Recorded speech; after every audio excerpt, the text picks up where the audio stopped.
Hi friends, welcome to my channel. అందరికీ దుమ్ము దులిపేసిన మీనా, దొంగ నోట్ల కేసులో అరెస్ట్ అయిన మనోజ్. అసలు ఇదంతా ఎలా జరగబోతుంది అనేది ఈ వీడియోలో తెలుసుకుందాం. ప్రభావతి అయితే ఇక బాలు తాగొచ్చాడని చెప్పి బాలుని తిడుతూ ఉంటుంది. ఈ అయ్యగారు గుర్రం ఎక్కొచ్చాడనమాట.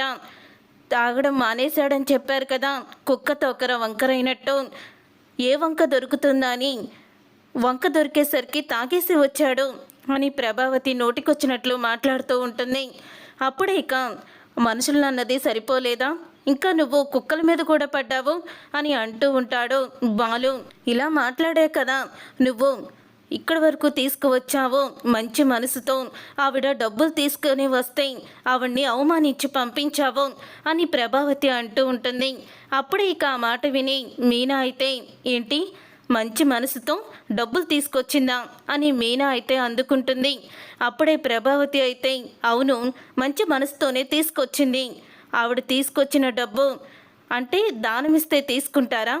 ఆవిడ తీసుకువచ్చి ఇక మీ వల్ల కాదు రూమ్ కట్టడం, ఇంకెప్పటికీ కూడా రూమ్ కట్టలేరు, మా ఆయన లోన్ ఇస్తేనే తప్ప మీకు ఇల్లు కూడా ఉండేది కాదు అని మావయ్య గారిని అన్నన్ని మాటలు అంటూ అవమానిస్తూ ఉంటే ఆవిడ తీసుకువచ్చి మంచి మనసుతో ఇచ్చిందంటారా అంటూ మీనా అయితే ప్రభావతికి చుక్కలు చూపిస్తూ ఉంటుంది.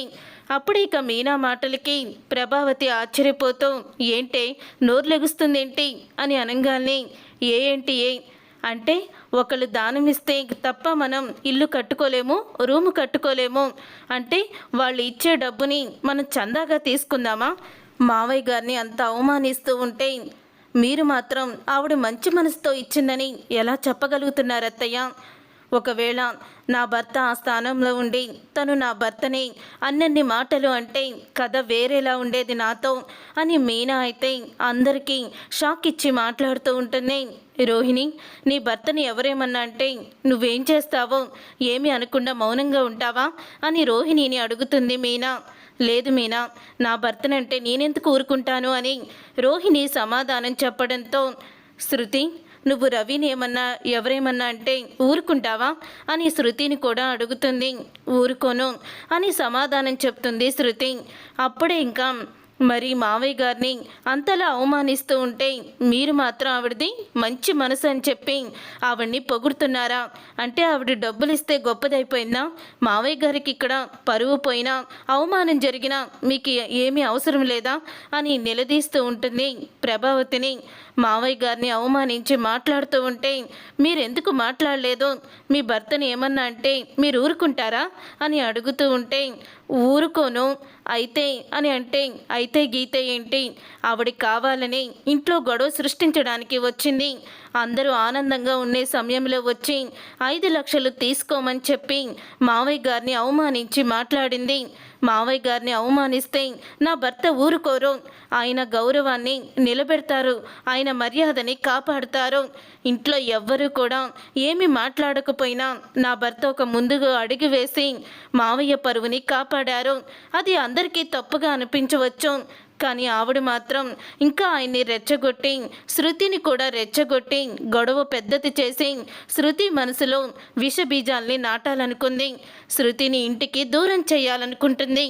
అలాంటి మనిషిని మీరు వెనకేసుకొస్తున్నారా? అయినా ఆవిడికి అర్థం కాలేదా?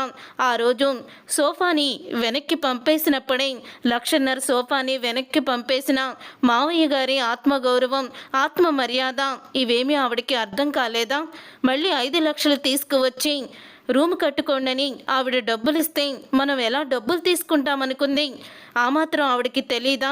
కావాలని వచ్చి గొడవ చెయ్యాలని మా ఆయన్ని రెచ్చగొట్టింది. మా ఆయన చేసింది తప్పుగా మీకు అనిపించవచ్చు, కానీ ఆ క్షణం ఆయన మావయ్య మర్యాదని కాపాడారు. ఏంటి రోహిణి, తాగొచ్చి నా భర్త ఇంటి పరువుని తీస్తున్నారా, గొడవ చేస్తున్నారా? అసలు ఇంటి పరువు తీయడం అంటే తాగేసి రావడం కాదు రోహిణి. 10 మంది ముందు పెళ్లిలో పెళ్లిపీటల మీద నుంచి కష్టపడి సంపాదించిన డబ్బుని తీసుకొని మావయ్య గారిని 10 ముందు తల వంచుకునేలా చేయడం పరువు తీయడం అంటే. అమ్మ డబ్బులు ఇవ్వలేదని, పెళ్ళం డబ్బులు ఇవ్వలేదని చెప్పి గుడి ముందు అడుక్కొని ఇంటి మర్యాదని వీధిలో పెట్టడం, అది మర్యాద పోగొట్టడం అంటే అని అంటూ రోహిణికి దిమ్మ తిరిగే షాక్ ఇస్తుంది మీనా. ఏంటమ్మా ఇది, అసలు ఏమనుకుంటుంది తను? రోహిణి ఏమందని అంత గొడవ చేస్తుంది, మమ్మల్ని అన్నెన్ని మాటలు అంటుంది అని మనోజ్ అంటూ ఉంటాడు. అప్పుడే ఇక మనోజ్ని, నేను మీతో మాట్లాడడం లేదు, రోహిణి నా భర్తని అవమానించి మాట్లాడింది కాబట్టి నేను తనకి సమాధానం చెప్తున్నాను అంటూ ఉంటుంది మీనా. అయితే అప్పుడే ఇంకా, ఏంటి రవి, మీ అత్తగారు వచ్చి మీ నాన్నని అంతలా అవమానిస్తూ ఉంటే ఎందుకు నువ్వు అలా ఊరికనే శిలా విగ్రహంలా ఉండిపోయావు? మీ అత్తగారు డబ్బులు ఇస్తున్నప్పుడే మా నాన్న తీసుకోరు, మాకు ఈ డబ్బు అవసరం లేదని నువ్వే చెప్పినప్పుడు, నువ్వే చెప్తే మీ అన్నయ్య ముందుకు రావాల్సిన అవసరం లేదు కదా అని అడుగుతూ ఉంటుంది రవిని. నువ్వు చెప్పింది కూడా నిజమే వదినా, కానీ అప్పుడు నాకేం చెప్పాలో ఏం చెయ్యాలో తోచలేదు అని అంటూ ఉంటాడు రవి. చూడు శృతి, నేను ఒక చెల్లి అనుకొని ఒక మాట అడుగుతాను, చెప్పు. మీ అమ్మ ఇచ్చిన డబ్బులతో మనం రూము కట్టించుకొని ఆ రూములో ఉంటే మా అత్తగారి ముందు, మా అందరి ముందు నీ పరువు ఉంటుందా? అసలు అది ఎలా ఉంటుందో ఒక్కసారి గుర్తు తెచ్చుకో అని అంటూ ఉంటుంది మీనా. అవును మీనా, నువ్వు చెప్పింది కూడా కరెక్టే, నువ్వు చెప్తుంటే ఇప్పుడిప్పుడే అర్థమవుతుంది అని అంటూ శృతి కూడా మీనాకే సపోర్ట్ చేస్తూ మాట్లాడుతుంది. మావయ్య గారు పరువు తీసే పని ఆయన ఎప్పుడు చేయరు, ఆయన మావయ్య గారు పరువు నిలబెట్టడానికే చూశారు. మీకు ఒక రూమ్ ఉంది కదా, వెళ్ళి తలుపు వేసుకొని పడుకోండి, మీకు ఎటువంటి గొడవలు కూడా తెలియవు అని అంటూ మీనా అయితే మనోజ్కి రోహిణికి ఊహించని సమాధానం చెప్తుంది. మావయ్య, ఏదైనా తప్పుంటే మమ్మల్ని క్షమించండి, నేనేమన్నా తప్పుగా మాట్లాడుంటే నన్ను క్షమించండి అని బాలుని తీసుకొని మీనా అయితే పైకి వెళ్ళిపోతుంది. అలా బాలుని తీసుకొని మీనా పైకి వెళ్ళిపోయిన తర్వాత అప్పుడే ఇక బాలు అయితే చాలా బాధపడుతూ ఉంటాడు. తర్వాత మీనా మాటలకి నోరు వెళ్ళబెట్టి చూస్తూ ఉండిపోతుంది ప్రభావతి. అప్పుడే ఇక ప్రభావతి అలా చెయ్యంగానే, నోరు మూసుకొని ఉండు, నోరు తెరిచే హక్కు నీకు లేదు అని సత్యమైతే ప్రభావతిని తిడతాడు. తర్వాత ఇక టెర్రస్ మీద మీనా బాలు ఇద్దరు కూడా మాట్లాడుకుంటూ ఉంటారు. మా నాన్న కొట్టాడు, అందుకే తాగొచ్చాను అని అంటూ ఉంటాడు బాలు అయితే. ఇక బాలు అలా అన్న తర్వాత అప్పుడే మావయ్య గారు కొట్టి ఆ కోపాన్ని ఎప్పుడో తగ్గించుకున్నారు. మావయ్య గారు కొట్టడం కూడా కరెక్టే కదా, మీరు ఇంటి వియ్యపురాలతో అలా ప్రవర్తించి మీరు చాలా పెద్ద తప్పు చేశారు. అయినా కోపం వస్తే ఆడ మగాని ఏమీ చూసుకోరు కదా, ఆవిడ ఇంటి వియ్యపురాలు, అలాంటి ఆవిడ మీదకి మీరు వెళ్తూ ఉంటే మావయ్య గారు మిమ్మల్ని కొట్టి ఆపారు, దాంట్లో తప్పేముంది అని అంటూ మీనా అయితే బాలుని అంటూ ఉంటుంది. కింద అందరికీ కూడా రఫ్ అండ్ టఫ్గా ఇచ్చేసావు, దుమ్ము దులిపేసి ఇప్పుడు నాకు క్లాస్ పీకుతున్నావా అని బాలు అడుగుతూ ఉంటే, మిమ్మల్ని నేను క్లాస్ పీకడం కాదు, మావయ్య గారిని ఇంకో 2 దెబ్బలు ఎక్కువేయమంటాను, మీరు ఇప్పుడు ఇదే వంక పెట్టి తాగి వచ్చారు అని అంటూ ఉంటుంది మీనా. మా నాన్న కొట్టాడు అని అంటూ ఉంటే, అవును మావయ్య గారు కొట్టారు కాబట్టి మీరు అక్కడితో ఆగారు, లేకపోతే ఈ గొడవ ఎంత దూరం వెళ్ళేదో అని అంటూ ఉంటుంది మీనా. మా నాన్న కొట్టాడు మీనా అని చెప్తూనే ఉంటాడు బాలు అయితే. చూడండి, మీ నాన్న కొట్టిన సంగతి మీరు మర్చిపోండి, మావయ్య గారు కూడా మర్చిపోయారు, అయినా మావయ్య గారు ఉన్నారు కదా, ఆవిడకి సమాధానం చెప్పలేకే ఆగారా? ఇంటి వియ్యపురాలు కదా, వాళ్ళు గడ్డి తింటే మనం కూడా అదే గడ్డి తింటే వాళ్ళకి మనకి ఏం తేడా ఉంది అని అంటూ ఉంటే ఆ మాట విని అప్పుడే ఇక బాలు అయితే, నిజమే మా నాన్నే కదా కొట్టింది, మా నాన్న కొట్టినా సరే మా నాన్నంటే నాకు ప్రాణం అని బాలు అయితే మీనా ఒడిలో తల పెట్టుకొని పడుకొని ఇక బాధపడుతూ అలా నిద్రపోతూ ఉంటాడు. మీనా అయితే ఇక బాలు అమాయకానికి బాలు తల నిమురుతూ ఇక ఆనందంగా తను కూడా అలాగే బాలుని ఒడిలో పడుకోబెట్టుకుంటుంది. ఉదయం అవ్వంగానే బాలు అయితే పూజ చేస్తూ ఉంటాడు. అలా పూజ చేయడం చూసి అందరూ కూడా షాక్ అయిపోతూ ఉంటారు. ఏంటండి ఇది, వీడు ఇలా పూజ చేస్తున్నాడేంటి అని ప్రభావతి కూడా షాక్ అయిపోయి చూస్తూ ఉండిపోతుంది. అప్పుడే ఇక గంట సౌండ్ వినిపించి ఇక నిద్రమత్తులో ఉన్న మనోజ్ అయితే కిందకి వచ్చి, ఏంటమ్మా పొద్దున్నే ఆ గంట కొట్టి ఎందుకు నన్ను డిస్టర్బ్ చేస్తున్నావు అని అడుగుతూ ఉంటాడు. మనోజ్ అయితే, రే నిద్రమొకమోడా, అసలు ఎవరు గంట కొడుతున్నారో ఆ నిద్ర కళ్ళ మీద నీకు కనిపించలేనట్టుంది, ఒకసారి అటు తిరిగి చూడు అని బాలుని చూపిస్తుంది.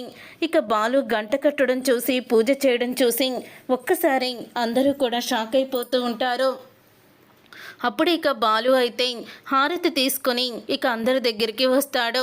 ఇక ప్రభావతికి హారతి తీసుకోమ్మా కళావతి అంటూ హారతిస్తాడు. అలాగే సత్యానికి కూడా, ఇక మీనా అలాగే శృతికి అందరికీ కూడా ఇస్తాడు. రే ఏంట్రా ఇంట్లో హార్ట్ పేషెంట్లు ఉన్నారన్న సంగతి మర్చిపోయావా? ఎందుకు నువ్వు ఇలా చేస్తున్నావు అని అడుగుతూ ఉంటే, అమ్మయ్య ఈ ఇంట్లో నాన్నకు మాత్రమే హార్ట్ ఉందని భలే గుర్తించావమ్మా అని అంటూ ఉంటాడు బాలు. అప్పుడే ఏంట్రా ఈ పొద్దున్నే ఏంటి వేషం అని అనగానే అప్పుడే ఏమీ లేదు, నాకు పొద్దున్నే జ్ఞానోదయం అయ్యింది, అందుకని ఈ రోజు నుంచి నేను ఒక నిర్ణయం తీసుకున్నాను అని అంటూ ఉంటాడు బాలు. అయితే ఏంటండి వీడు ఇలా మాట్లాడుతున్నాడేంటి అని అనగానే, రే నాకు కూడా హారతివ్వరా అని మనోజ్ అంటాడు. రే పాచి పళ్ళతో కనీసం ముఖం కూడా కడుక్కోకుండా నువ్వేంట్రా హారతి తీసుకునేది? అయినా హారతి కర్పూరంలాగా లక్షలు లక్షలు మింగేసి నీకు హారతి ఇవ్వాలిట్రా పాచిముఖమోడా అంటూ తిడుతూ ఉంటాడు బాలు మనోజ్ని.